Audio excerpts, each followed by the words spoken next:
Welcome to our channel. Today we how to budget with CashFlow Manager, beginner guide step by step clearly.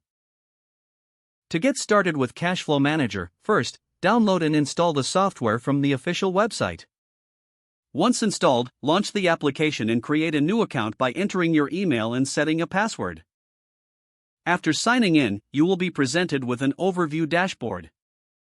Familiarize yourself with the layout and features available on this page. Begin by setting your financial year.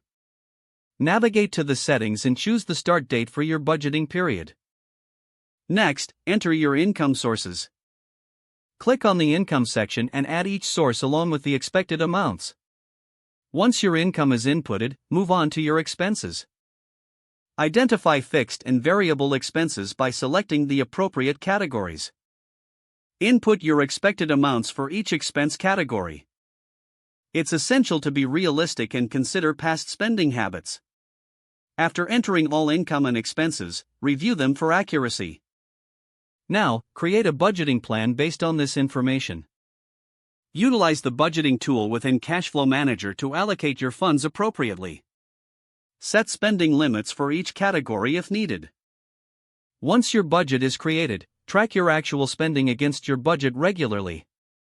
Update the software with any changes in income or expenses as they occur. Use the reporting feature to analyze your financial health over time. Run reports monthly to assess your budget's performance. Make adjustments to your budget as you gather more data. Lastly, remember to review your financial goals regularly. This will help you stay motivated and on track with your budgeting process. With consistent use, CashFlow Manager will provide insights to improve your financial situation effectively.